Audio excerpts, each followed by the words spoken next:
Hi everyone, I'm Mark Gilbert, commercial nutritionist for the One-to-One Diet by Cambridge Weight Plan.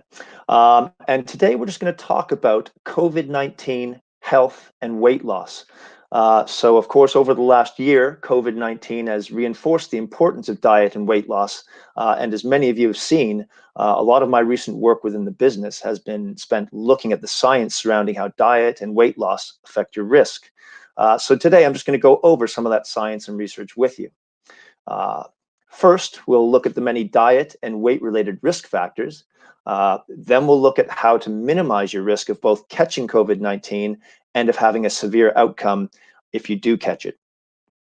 So we're going to look at how obesity and various diseases increase risk.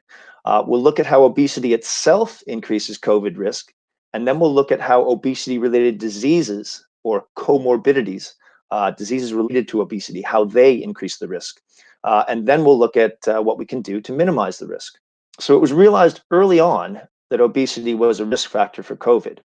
Statistics are changing all the time, but from what I've read and seen, and if you average everything out, it looks like obesity makes you about 1.5 times more likely to get COVID, and it makes you 3.5 times more likely to experience severe symptoms and disease if you do. So why does obesity itself increase the risk? Well, first of all, the virus enters the body through a receptor called the ACE2 receptor, and fat cells have a lot more of these receptors. So effectively, that means the more fat cells you have, the more potential entrances the virus will have into the body. It is well established that being overweight reduces immune function. Not only that, but the higher blood sugar in most obese people makes them more susceptible to viruses. But it gets worse than that because exposure to the virus itself further increases blood sugar. So this creates kind of a spiral of escalating blood sugar and escalating COVID disease severity.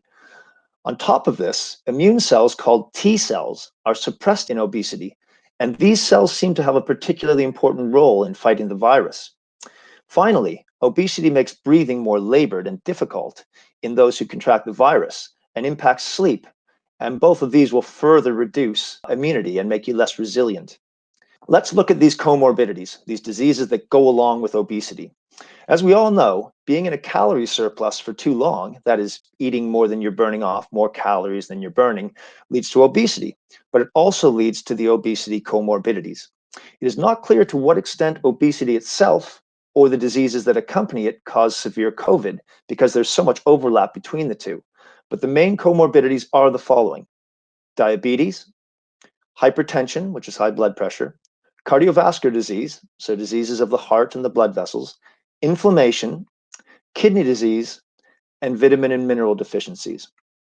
Interestingly, those with one or more of these diseases and or obesity represent the vast majority of severe COVID cases in people under 60 years old.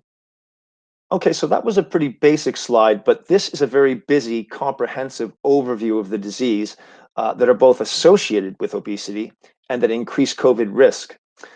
Just to illustrate that it's very complex interaction. There's lots of things going on here. So what can we do to minimize the risks? Well, weight loss is the key, which means that if you're overweight, diet may be the most important factor in reducing your risk because you'll reduce your number of fat cells, you'll improve your immunity, and reduce all of the key diseases that are associated with catching the virus. Remember that complex diagram I showed you? Well, losing significant weight has a beneficial effect on all those things.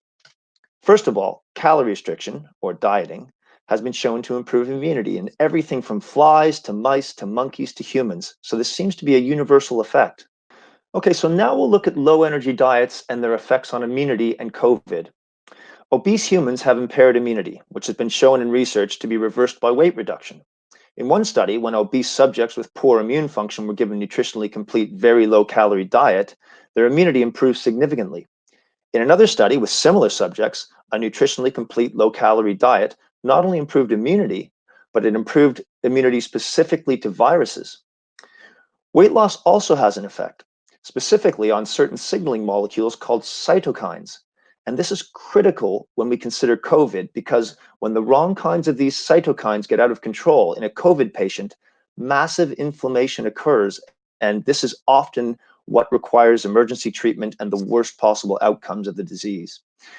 Weight loss decreases levels of the cytokines that cause inflammation, and it increases levels of the ones that decrease inflammation. One last important consideration when it comes to COVID risk is your intake of vitamins and minerals, collectively known as micronutrients. A recent, very large review of 231 studies concluded that several micronutrients are crucial to immunity. This includes vitamins A, D, C, E, B6, B12, folate, and the minerals zinc, iron, copper, and selenium, which the reviewers said play vital, often synergistic roles at every stage of the immune response. So they not only work individually, they work together to give you a better immune response. Of all the micronutrients, though, vitamin D is emerging as a potential game changer against COVID. Vitamin D deficiency is the most common nutritional deficiency in the world. In the UK, between 30 and 40% of people are deficient during the winter months. And that doesn't even include people who have unhealthy low levels but aren't deficient. The vast majority of research on vitamin D and COVID shows that low vitamin D is associated with greater risk, with the most recent paper showing a 7 times higher fatality rate in those with low vitamin D levels. This has led to a recent letter to governments and health workers globally from 120 experts and scientists urging them to increase recommended vitamin D intakes by tenfold to help fight COVID. Other important micronutrients are zinc and selenium.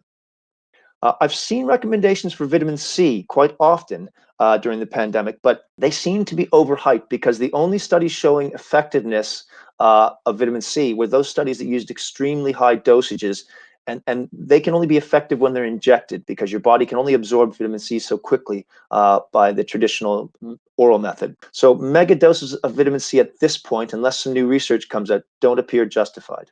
So in conclusion, obesity and its comorbidities impair immunity and increase COVID risk.